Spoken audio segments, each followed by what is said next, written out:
Welcome, everyone, to the Pockets of Knowledge podcast. I'm your host, Desiree Stanley. And with me today is Ashlin Hadden. She's the CEO and owner of Ashlin Hadden Insurance. And I'm so thrilled that you're here today. And we were chatting a little bit before we started. Now, insurances maybe aren't the sexiest topic, but Ever. they are so important. And so Ashlyn is here today to share some great information with us. Welcome, Ashlyn. Thank you again for coming on the show. Thank you so much for having me. I appreciate it. Yeah, so let's just jump right in because I want to know what drew you to insurance? Like, how did that begin for you? Was it something like that you went through something and you're like, I want to help other people? What was it that kind of prompted you to get into the insurance industry? Yeah, I don't think anybody wakes up one day and says, I want to sell insurance. So I kind of got thrown into the insurance industry. I was a banker and a branch manager in my first career, and I was just kind of tired of it. And I was moving from the Chicagoland area back home. And one of my girlfriends worked for a company and she's like, hey, you should sell insurance. And I was like, hey, no, I shouldn't, not interested. And she's like, well, if you at least apply and you get interviewed, I get a bonus. So would you just at least go through the process so I could get my bonus? And I was like, fine. Everybody needs a little bit of experience, interviewing. It had been a long time since I had to interview. So I did it. And the gentleman who interviewed me said that this was a man's industry and that those men would outsell you every day. So it's like, I'll take the job and I'll prove you wrong. And I got into insurance. So I didn't get into it on purpose. I kind of just fell into it. Wow, that's a great starting point because so many people transition, right? Somewhere in life, a curveball gets thrown, like you had to move. So you're sort of thinking, like, I'm really kind of ready to move on to something else anyway. And then this opportunity came up. And so it sounds like there was a bit of a challenge and sort of like a gauntlet thrown there for you. And you're Totally. like, you know what? No, no, no, no. I'm going to show you. And that's what you've done for sure. So tell us about the services that you provide and like your kind of target market. Who is it that you're helping to make sure that their assets are protected? So when I first started in the industry, I was doing home, auto, life insurance, business insurance, more like mom and pop type of stuff. So that's what I built my career on. And then I had a customer call me and they were selling on Amazon Mm. and they needed some insurance. And I was like, I didn't even know there was third party sellers on Amazon. I thought Amazon sold everything on Amazon. So I basically said, hey, nobody knows what third party sellers are doing. The insurance companies don't like online retailers. I don't have the time to figure this out. I don't know anything about it.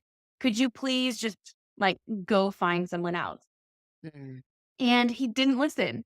And thank God he didn't listen because he came back and he's like, okay, I've tried. You're my agent. You have my home, auto, and life insurance. Please just help me. And so I ended up talking to a couple of carriers, and it was probably a good 2 months before a carrier was like, all right, I'll give you a shot with this. And I was able to issue the policy, and he came back and he's like, hey, I'm in this Facebook group, and we have 15,000 of us that are going to need this insurance. Can I post your information? And I was like, maybe it's worth my time now. And it was really just phone call after phone call of these online sellers who nobody would talk to, nobody would listen to, nobody would help, nobody would give them the time of day.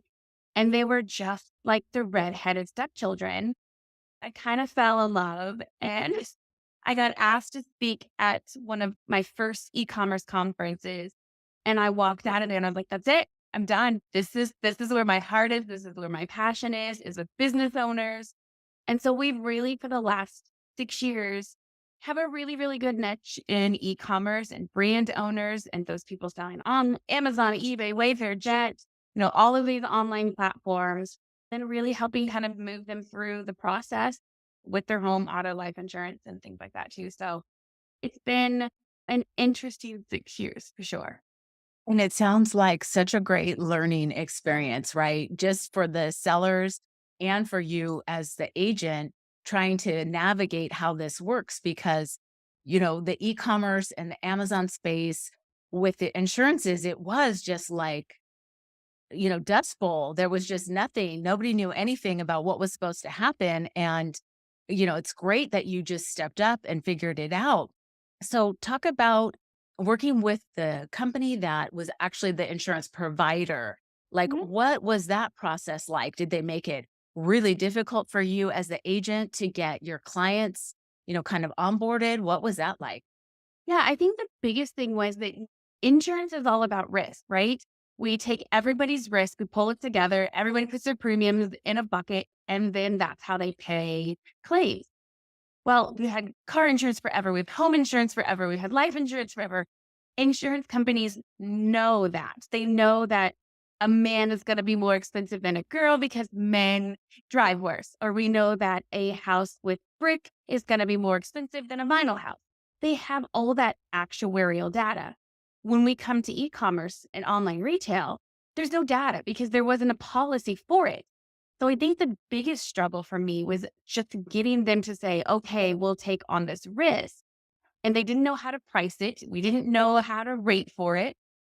So really the last 5 years has kind of been just ups and downs. The great thing is we've got such a powerful buying structure now because we do so much of this is that I have an amazing influence on them. So I can go to them and like, okay, this is what we need today. And it's working. So now we're 6 years into this. They trust me and they believe me and they come to me for questions.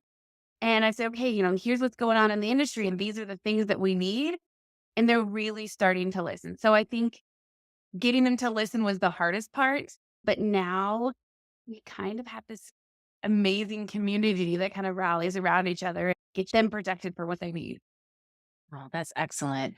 And so when you're working with your clients to help them, what is it that you're saying, like, this is what you should be doing to protect your inventory, your business, your building, whatever? Because I'm sure you Yeah. are kind of covering all of that. Yeah. I think not just for online retailers, but all of our clients, home, auto, in our businesses too, is really getting to know our clients, getting to know what they're doing, how they're sourcing, what they're selling, where their inventory is. If it's a mom and pop shop, do they have fryers? Do they use forklifts? Like, what are they actually doing? And then building a policy around that. In the insurance field, you can see online, there's hundreds, thousands of insurance companies out there. There's hundreds of thousands of brokers out there. And really the thing that sets us apart is us. How do we get to know our clients and have that personal attention with our clients? So I really think that's the biggest thing is Yeah. knowing what they're doing and listening to them to figure out what the best policy is. Right. And that's what I was going to say is that you probably have detailed conversations with your clients to see what their needs are. And like you said, are you using forklifts? Are you doing this or that? And how can we help cover you?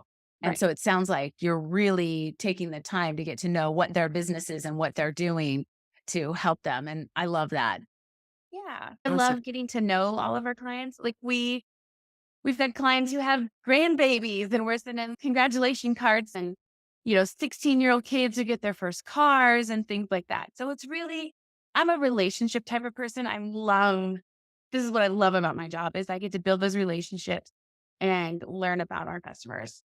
And that makes such a difference, I think. You're really going to give them the best service when you have that connection with them, that you know how you can help them in the future. That's awesome.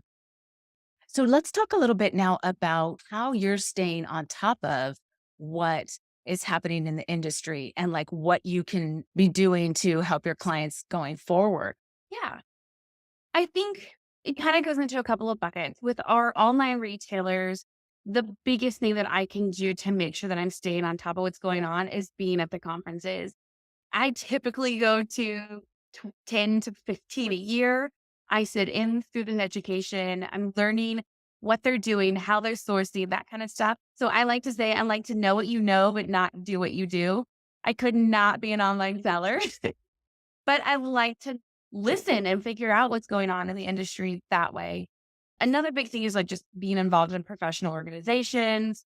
And then we have a group of insurance agency owners Mhm. and really just being able to bounce ideas off each other and say, like, here's what's working. Here's the problems I'm having with my staff, or here's problems that I'm having getting coverage for this $32 million house. And they have 17 cars that are worth $6 million, whatever. Like being able to bounce those ideas off of each other. So having that support system for other people in the community who are going through the same things, I think is huge too.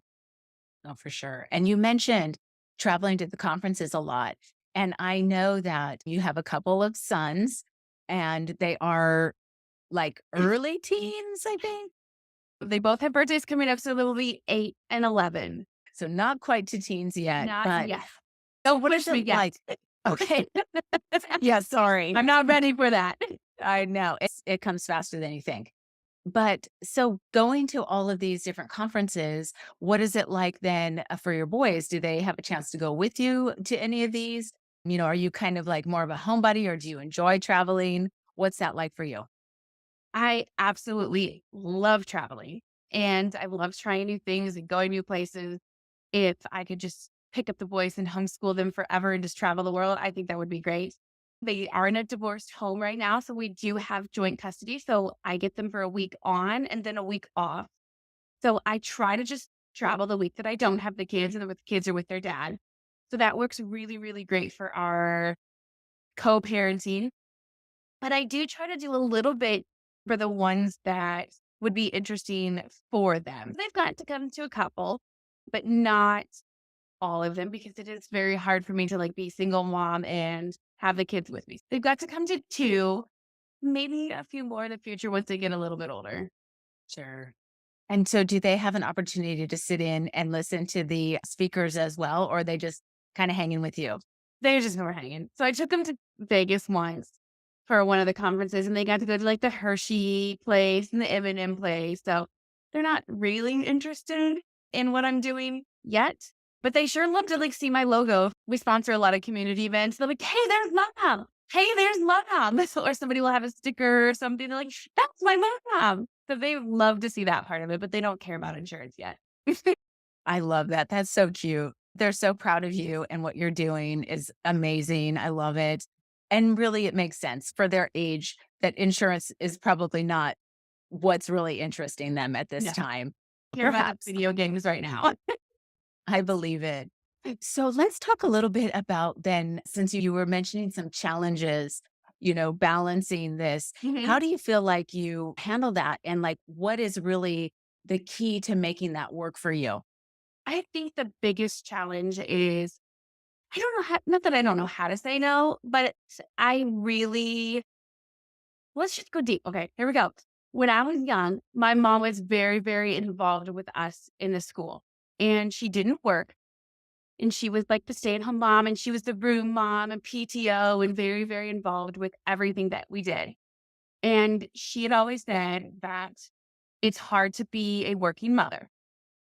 So I think growing up, once I had my kids, is I'm always trying to say, like, hey, I can do this. I can be a working mom. I can be a CEO and I can still be a good mom and a working mom. But I think now the struggle is trying to prove a little bit that I can do all of that, but overcommit myself a little. I am Mhm. PTO board president. I'm on the board of directors at the football and baseball and run a business and I substitute teach at their school sometimes. So I think just overcommitment a little bit, but I have every other week without them. So I feel like I have the time to do it. And I'm not one to kind of just sit around and do nothing. If I'm not doing something, I feel like I'm not being useful. Mhm. You know what? And I think that it's awesome that, especially while they're younger, that you're so involved in what they're doing. It makes a huge difference for them to see you being a part of all of that. So I love it. I think it's awesome.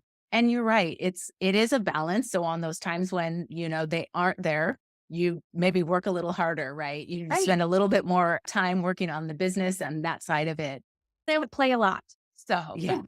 Yeah. That's this weekend awesome. we did, the video game or the new movie and went to the farm and got to ride horses and quads and things like that. So really taking the time to spend with them when they are there and giving them my undivided attention when they're there. And then the work can wait a little bit more to the week that I don't have them. Yeah, that makes sense. So let's talk now a little bit about some of the, let's say, horror stories that you've maybe encountered with some of the maybe lacking in the policy, like not having a policy, or it maybe just wasn't covered enough. I'm sure you've got some horror stories. So if you Oh, want to God. share something. Sure. I like to tell the story because it just shows that just don't want insurance until they need insurance.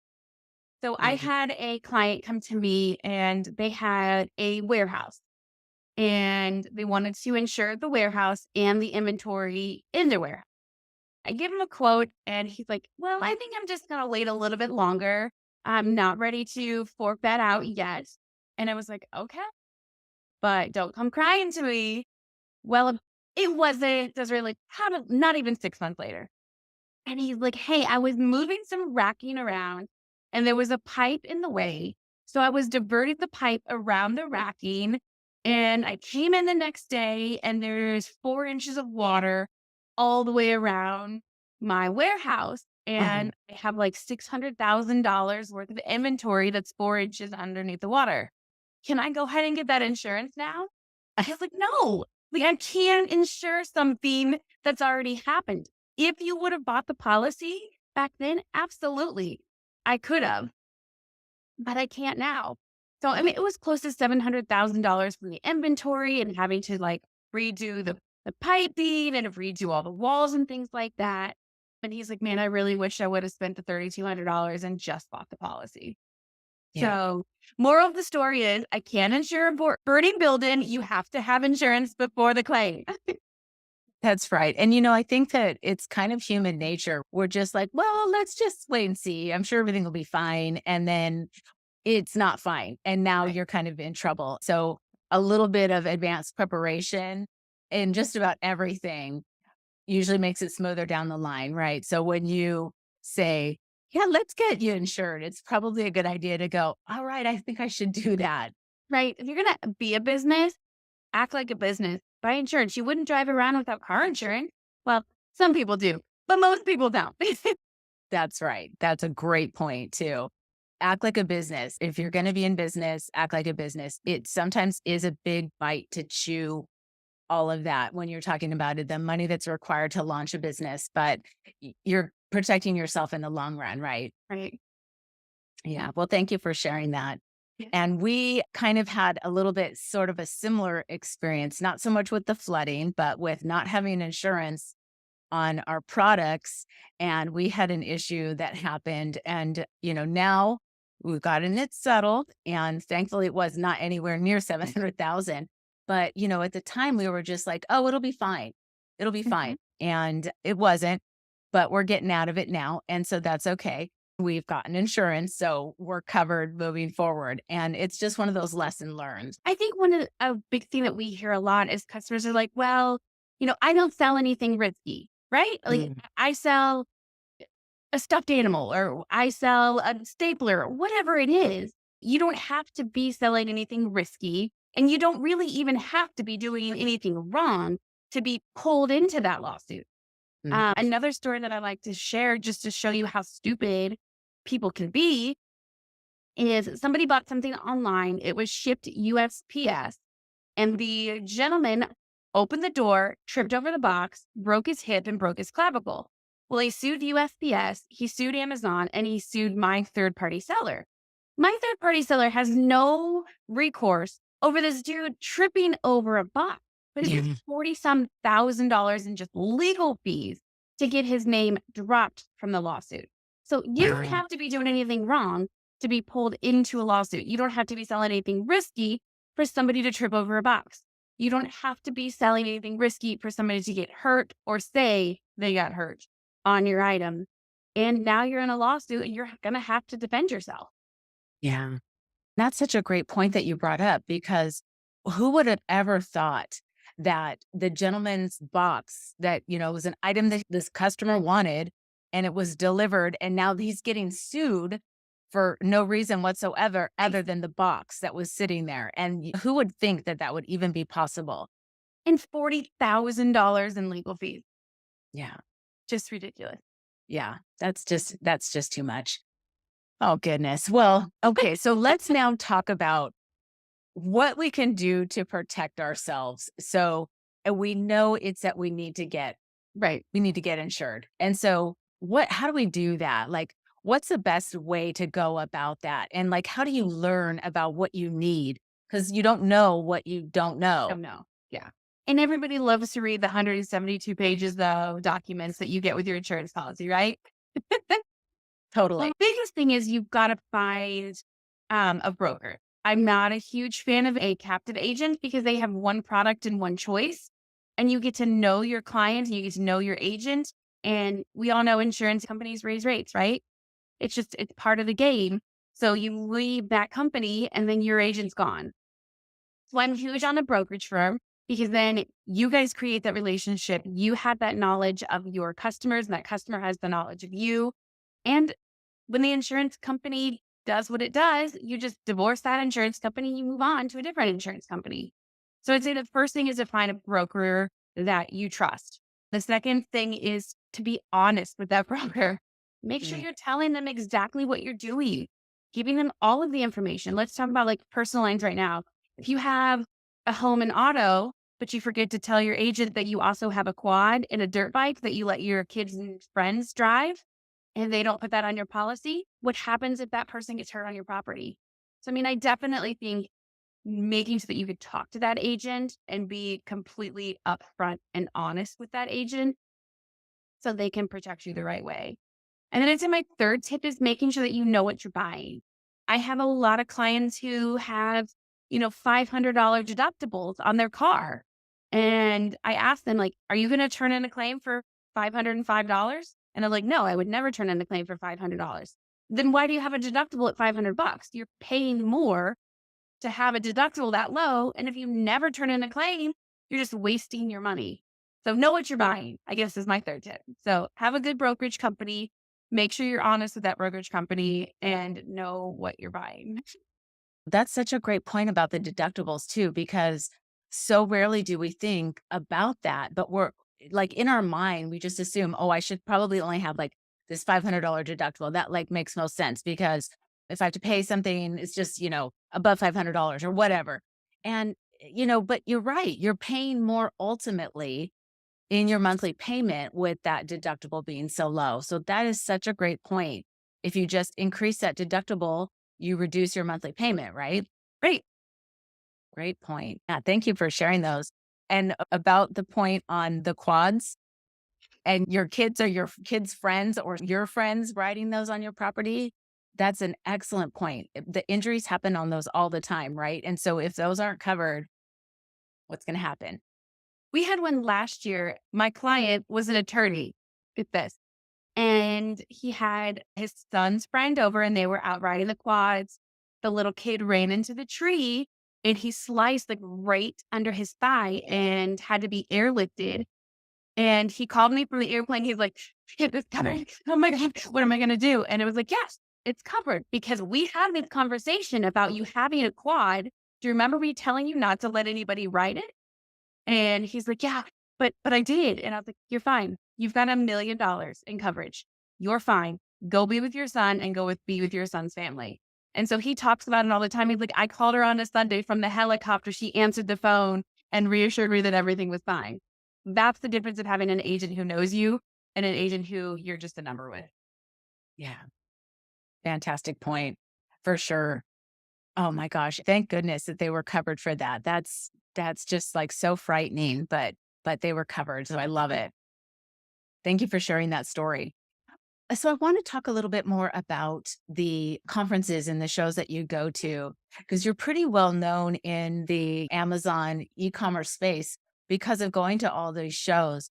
And so have you had an opportunity to speak more frequently now since that one you mentioned?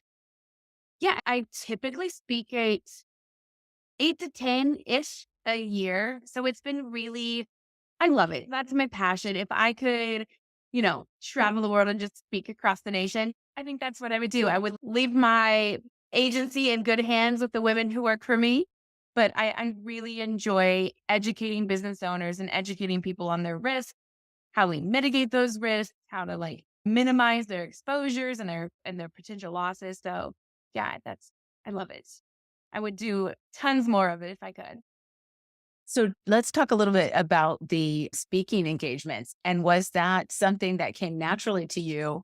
Or have you found that over time it's gotten easier?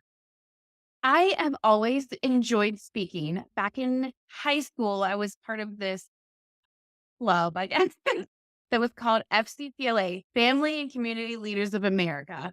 And we got to speak on stage all the time. So they taught us how to speak, how to sit, all of this kinds of things. So I think that came naturally to me. I enjoy speaking to larger crowds than a smaller crowd. I've always enjoyed it. That's cool.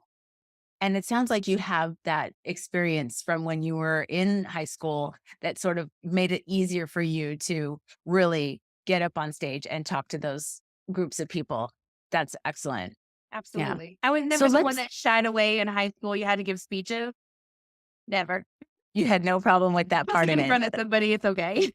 I want to talk a little bit more about the point that you just brought up about educating people. And so when you're working with your clients, it sounds like that's a huge part of it. And you were talking about mitigating risk. And Mhm. so let's talk about that. What does that mean exactly? And how are you communicating that with your clients? Yeah, and the biggest thing that we kind of do is like a risk assessment as we're going through this process. And again, I know I keep saying like know your business, but we need to know what they're doing. So let's take an e-commerce seller, for example. They're using a third party logistics company. So somebody who's bringing in those products, repackaging them and shipping them out. We talk about, is that third party logistics company insured? Do they Mm. have insurance for your products? Have you asked for proof of those insurance? Things like that, making sure that if that third party logistics company were to go up in flames or just even close their doors, are you covered for that inventory? We try to mitigate some of the claim. We're looking for our sellers reports. Are they hiring a third party company to look through their products, making sure there's no lead, those kinds of things. So we're asking those types of questions up front to get them thinking, hey, maybe I don't have the right product. So we're seeing and those types of things. So those are types of things that we look at up front, analyzing those questions before they buy a policy instead of waiting until they try to move racking and screw things up. I want to just talk a little bit about that point you brought up about what happens if the product has contaminants or something in it that you just maybe don't know about. And so this is preemptively, right? And maybe the client can correct this before it even reaches the public, which, really does save people in the long run too on a number of fronts, right? Like for your clients because you're kind of bringing that up to them that then they can go back to their suppliers and make sure that Yeah. it's their products aren't including anything that could be dangerous to the ultimate consumer. And if there is those types of things, there's insurance to cover that's called recall insurance to get those products out of the hands of the consumers. So not only do we say, okay, if there is products in the hands of the consumers, we're going to pay to get those out of the hands of consumers, maybe refund those consumers so they don't sue. We might have to destroy those products. You might have some advertising costs to say, hey, there's been an issue with these types of items and getting those out. So knowing that those high risk items are out there, letting them know that there is insurance for that type of stuff. So if there was an issue, they can get that out. You know what? And I had no idea that there was even such an insurance like that. So thank you for You sharing remember the that. easy bake oven? Yes, You have an easy bake oven? I had one as a child and my daughters did too. Did you get burned on the easy bake oven? No. Oh, okay. Well, I always did. But Easy Bake Oven had a huge recall. A couple of years ago had a recall. And people were getting burned. The Easy Bake Ovens were catching on fire. And they had a huge, huge recall. So they recalled all of the items. They gave everyone like $32. Then they had to destroy it. So it cost them like $50 million to recall Wow. this item and do all of that thing. Fortunately, they did have insurance. They had a recall policy. So they were able to pay for all of that stuff to get it back. But I mean, something is, simple as like just thinking like you're going to have to inform everyone who bought an Easy Bake Oven that there's a recall. And that costs a lot too. So just thinking about how to let people know that there's even been a recall. Mm, yeah, great point. Well, thank you so much, Ashlyn, for taking the time to educate us on all of these things. And I know it isn't necessarily like the most exciting thing to talk about, but you make it so interesting because your heart is about educating and making sure that people are protected. And that really comes through. So thank you for sharing Of all of course. this with Thanks for us. having me. But before we go, I want to ask you, as I ask all of my guests, is there any books that you're reading or have read or any podcasts that you're listening to that you think that the listeners would find beneficial that you want to share with us? Yeah. So I just got finished with one, and it's called Girl Stop Apologizing. And her name was Rachel Hollis, Hollis, I think. Yes.